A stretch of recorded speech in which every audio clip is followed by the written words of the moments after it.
Hi, and welcome to the Grove Podcast. I'm Matt Battiali, your host. In these episodes, we try and bring you companies and people and discussions that we at Mangrove Investor feel are important. These are the parts of the business world that maybe you don't see every day. So we try and highlight nonprofits, private companies, and even some public companies, and show you the good that they're doing. So sit back and enjoy this episode, and thanks very much for listening.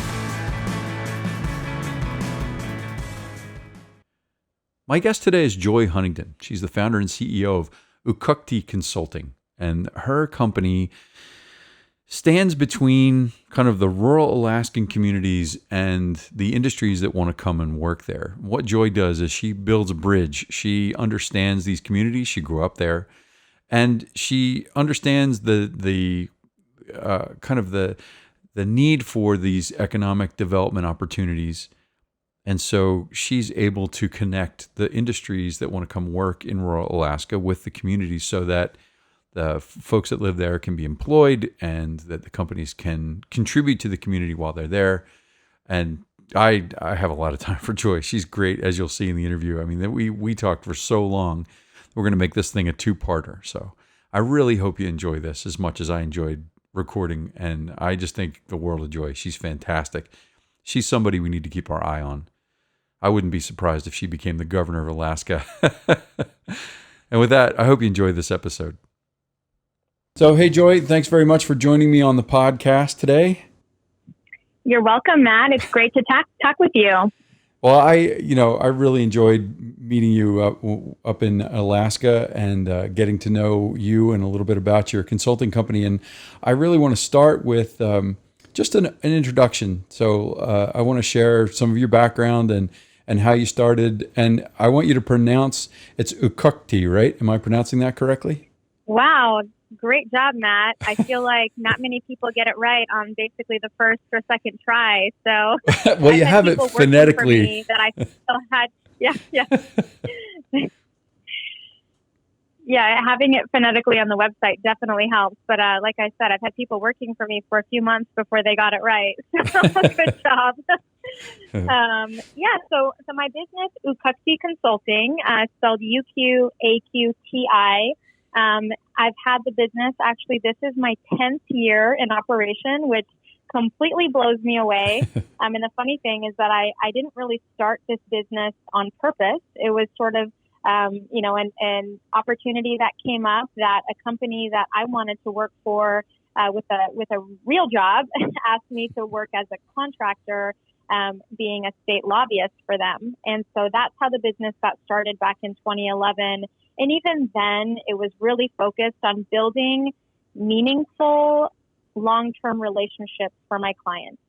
And that's something that I really feel like has been the theme over the last 10 years, is not just, conducting meetings and laying out communication strategies, but really every effort is an attempt to build long-term, meaningful relationships between communities and projects, between, tribes and the state government.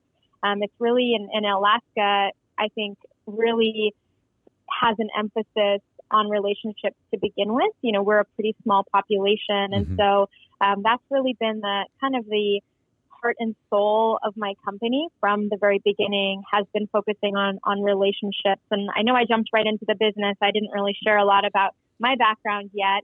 But I can jump into that if you would like me to, or is there anything else you want me to cover on Uqaqti before we come back to that a little bit later? Well, I think the story of how you got your name is really cool, and I think we ought to. So, can you encapsulate the kind of consulting? Who do you work for, and who do you work with? Yeah. So well, maybe I'll share that kind of genesis of my clientele and what I do, and then I'll share the name of the business, because I actually didn't start the business as Uqaqti Consulting. I got the name. It's sort of cool because I got the name while I was doing my work, and that kind of fit really well with where I operate in the state and the goals that I had and the work that I do. The name actually really does reflect so many layers. And so I'll come back to the name. But the first contract that I had back in 2011 was for the tribes. And so in Alaska, of course, we have over 200 federally recognized tribes, and we also have village corporations.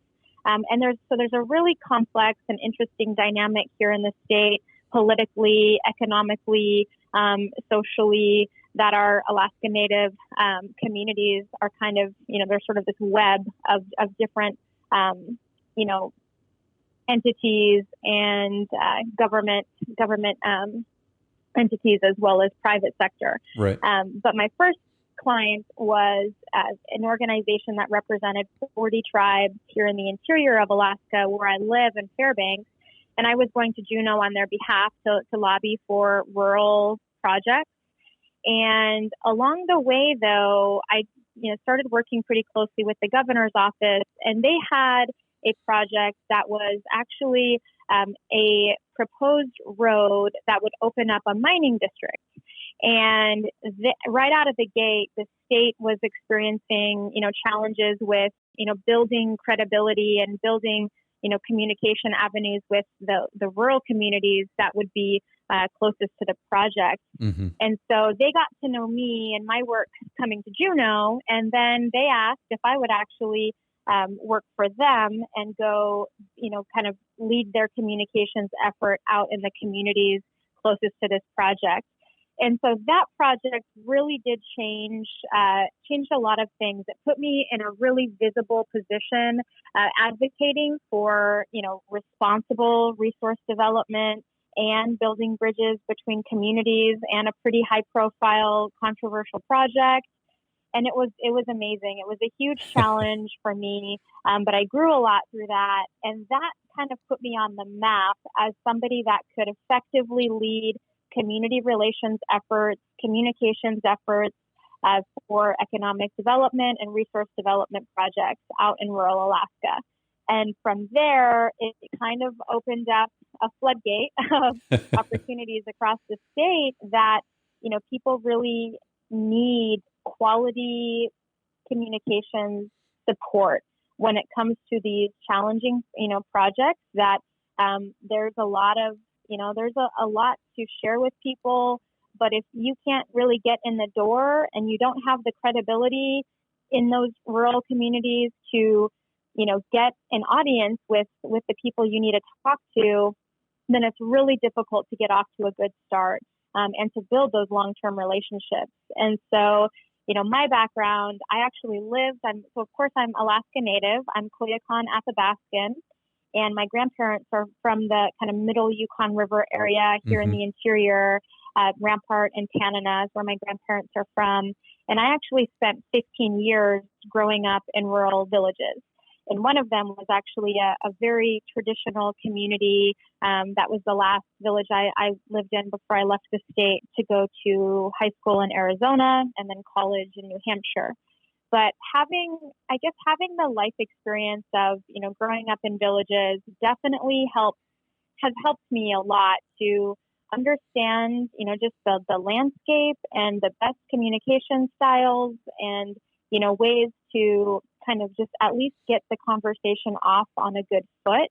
And the other part of my background, which is also very important, is that my dad was a gold miner. And today is actually his birthday, so it's kind of special that we're having this conversation today. He passed away in 2007, but he was loved running equipment, and he worked on several small placer gold mines throughout interior Alaska. So I grew up also in the summers at gold mining camps as a kid. Doing homeschool in the spring, and I was pretty much the only little girl out there. So, developed a pretty good imagination and communication skills, because I had to basically interact with adults if I was going to have any friends at all. Those were really formative years for me. And my dad, of course, had a huge influence on me in my life. And so, having kind of a background, like life experience in both, Native communities and in, resource extraction and gold mining specifically, I feel like that, that definitely resonates with people. And I can be very authentic in that role of being a liaison or being a bridge between responsible resource development and Alaska Native communities. And so that really helps, projects that I work on to kind of, get their foot in the door. And I've developed a lot of, I guess, best practices over the last 10 years. But right now, I still do state lobbying for my clients, which I think is a lot of fun. And, I'm able to do both the community relations and state lobbying for clients, which is a little bit unique because you don't really have, you can't usually get both of those services in one person. And so I'm very proud of kind of maintaining my state lobbying services as well. But for the most part, I'm facilitating meetings, I'm leading community relations strategies, writing communications plans. Interestingly enough, the Army Corps of Engineers hired me in 2017 to write a statewide Alaska Native relations plan for them. Oh, wow. So helping them to do a better job of connecting and building relationships with Alaska Natives and rural leadership across the state. So I've been able to do some pretty fun things along the way, but that's kind of the core business is really community relations and primarily on economic development and resource development projects. And as of this year, I have worked in every corner of the state, and so I'm completely statewide at this point as well. That's fantastic. I saw the map on your website. It's great. And, Thank you. And I need to update it. I think you and I share an outlook on resource extraction because, there are a lot of people who their immediate response to mining is, oh no, mining's bad. And that's not the case. And certainly isn't the case for Alaska. I mean, Alaska needs extractive industries. They just need to do a better job. And we've seen some pretty spectacular failures in Alaska, mining projects that they didn't get on side with the local community. They weren't able to explain themselves. And the hundreds of millions of dollars was wasted, went to money heaven because they didn't do a good job of community relations and getting the feedback that they need from the community that says, okay, we can go forward with your project if you do X, Y, and Z. And that's kind of been part of your role, right? Yes, definitely. And I think, the goal is that, as you said, mining is not something that people are very familiar with. And, of course, you sort of think of the worst examples and historic mining practices. And, there's definitely, not only a fear of the unknown because you don't really understand, kind of the current best practices of mining because, most people don't just, have that information readily available. And so, you don't really understand it necessarily, but then also, like you said, there's a pretty bad reputation built from, historic examples and the way things were done a long time ago. And of course, there's been a lot of changes. And so I think it's, everyone's responsibility to help, kind of re-engage communities and build that awareness of what mining looks like today and how committed, companies are to building those long-term relationships and really being, as with Heliostar, being a good neighbor. What does that look like, and how do you work closely with the communities and build that credibility and open communication. And so, my goal in working with projects is really to, help in several different areas, but overall, it's really to help the local community and, the project owners, get the best possible outcome, and how can they work together to identify opportunities where, the project could have a really major positive impact and the communities can help the projects to make even better decisions when it comes to being mindful of the environment that they're operating in. And so, but in order to to have that open sharing back and forth, you have to build to that point.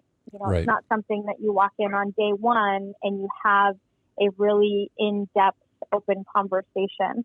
I think just like anything, there's a period of, getting to know each other. There's a period of learning where the companies really have to learn about the communities, and the communities also end up, needing to learn a lot about the company and about the approach and their values and how they're going to conduct business in this area or on this project.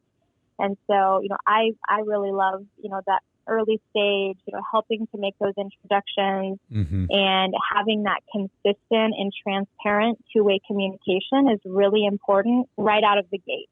Right out of the gate, the company should be approaching the communities.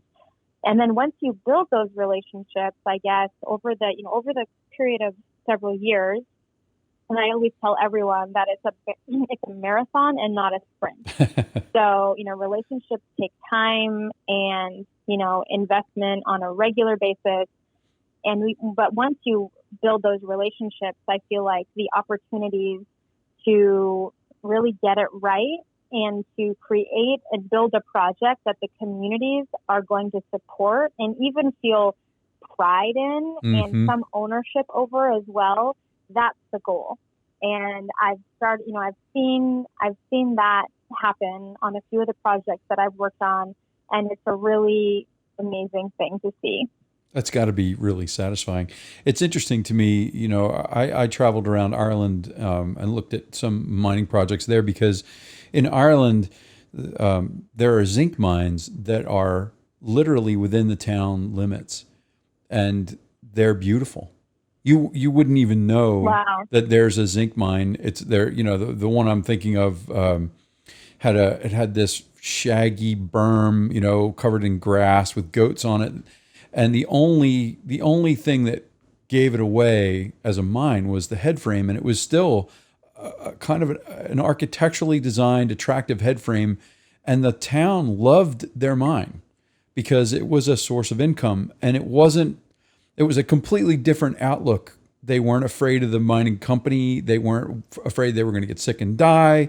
The miners lived in the town. The executives lived in the town. So it was, as you say, it was an entity that the community was proud of. And I was always blown away because when you come back from that and you come back to the States, or you look at some of the less mining friendly jurisdictions where they vilify these projects, and as soon as you put a shovel in the ground, you're evil. It's so different than what it could be and what it is in these places like in Ireland where they've embraced it. Yeah, no, it's definitely, it could be so much better. I honestly think if we focus on the relationship first and foremost, just like anything in life, if you focus on the relationship and do whatever it takes to, build really meaningful relationships with people with the end game in mind, the long game, then I think if everyone had that viewpoint, then we would all be willing to make more compromises and be more open-minded and really listen to each other and hear each other out. And, as a facilitator, that's really what I try to do, is bring as much positivity to the equation as I can. I mean, I guess my mom named me right when she named me Joy, because I really have a very positive outlook and demeanor. And so, I try to bring that positivity into these conversations, which, may help people just, feel a little bit more relaxed and a little bit more open-minded to be able to really, hear each other and, give these relationships a chance to grow, and ultimately the company, and I can't stress enough that the company really does have to be, doing the right things. And when it comes to, being a good neighbor. They have to put their money where their mouths are. They have to commit to that and invest in, really being a good neighbor and working closely and having that respect, always for the communities and the leadership. And if they're not doing that, then, that's gonna, just, you're not going to build relationships if people aren't really investing in that.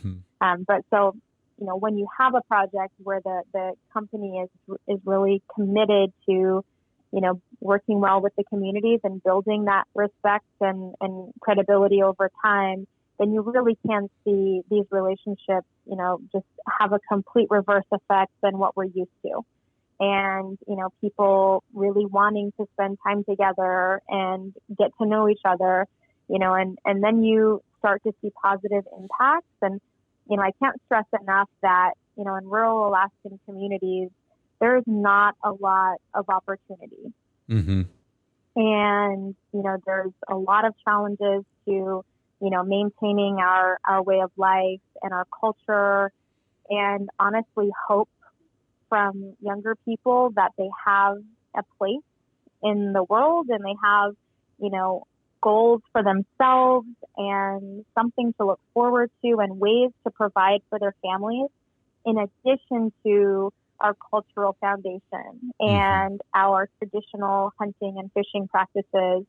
I see a lot of hopelessness in villages across the state because they don't have, a way to provide for their families, and they don't see, opportunities for themselves that are close enough to home where they don't have to give up, their community support and everything that living in rural Alaska means to us. Most people have to make a choice. You either stay home and live a mostly traditional lifestyle without a lot of economic opportunities, or you leave and probably go to college and end up needing to move to Anchorage or Fairbanks or Juneau for work. And so what mining jobs and mining projects do is provide, and also the oil and gas industry on the North Slope, but they provide these rotation employment, so these jobs that are on a rotation where people can still live in their community and then go to work for 2 weeks or whatever the schedule is, and then go back home. And so they make a really good salary, but they also are able to be located in their home villages. And some of these projects are actually pretty close. And so the commute back and forth between the project and their home community is actually relatively close. So that makes it a lot easier as well. And, Alaska Natives make up roughly 20% of the state population. And so I think that's sort of a different angle because, the amount of influence and muscle we have in Alaska as far as Alaska Natives go, economically and politically, is pretty significant. And so that ups the ante even more for projects to really do it right. Because if they don't and the communities, aren't supportive, then, there's going to be a pretty major pushback that, as we've seen, can definitely kill a project. Yeah, no, absolutely. And, this is, it's so important, I think, because as we said, a lot of times mining companies, certainly when they're operating in the States, are already starting out behind.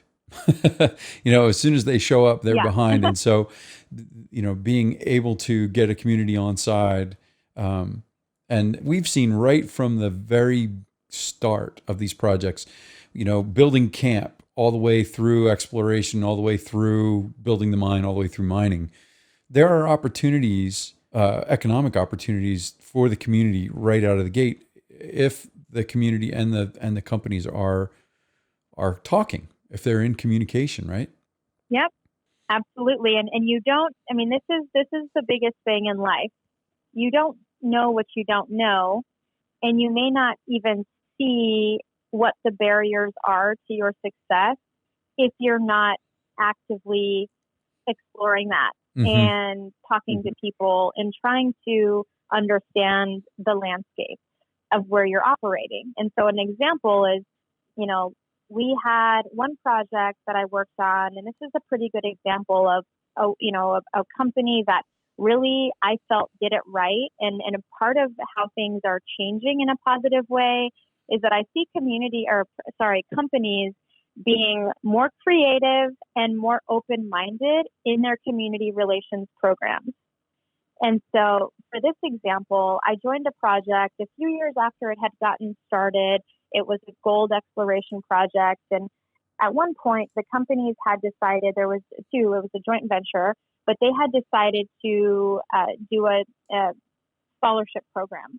Mm-hmm. And in this particular village, they advertised it. They thought they did a decent job of advertising it to the tribal government and to the residents, and not a single person applied. And so they thought, well, I guess no one's interested, so we're just gonna, not try that again. And so when I joined the project, I heard that, and just knowing from my own life and my own experiences that some communities have a very high dropout rate from high school. Mm-hmm. And so my first thought was, well, maybe there's not enough high school graduates to pursue higher education and go to college. And so I, basically decided I asked the company if they were okay with me kind of, reopening that a little bit and finding out what the issue was and how we can, kind of get a better education support program going that really is meeting the community where they are, mm-hmm. and not just our best idea. And so we held an education summit, and it was just kind of a fun night. The community showed up. We had speakers from around the region and the project talking about their own educational experiences. I shared my crazy stories of getting expelled from a high school when I was in the 9th grade, just to kind of share that, we've all had our ups and downs with mm-hmm. education. There's no one size fits all. We all have our own path to get to where we want to be. And so that was kind of an inspirational part of it. And then, I kind of led the community in a conversation and tried to gauge, what would be the most meaningful educational opportunity here. And what I found out, which was kind of what I expected, was that they hadn't had a high school graduate in about 8 to 10 years. Holy smokes. And so their dropout rate was extremely high. And so who is going to sign up for a scholarship to go to college if you haven't graduated from high school yet? And so I got this information, and I gauged where, and honestly, both of my older brothers had dropped out in the 10th grade. And so this is not something that I'm, unfamiliar with. Mm-hmm. And one of them got their GED and one didn't. And so I'm very familiar with, just the path of education in rural Alaska is sometimes not a straight line. Mm-hmm. And mine wasn't a straight line either. I almost dropped out in the 9th grade, actually, but I was able to get back on track. And so, learning what I did, I went back to the company and I said, I think we should actually sponsor a GED program. That's awesome. And this was a company based in Denver, Colorado, and mm-hmm. they had, they've got projects all over the world. It's a really, high level company. And I was talking to their vice president of operations, who was the person that I worked very closely with.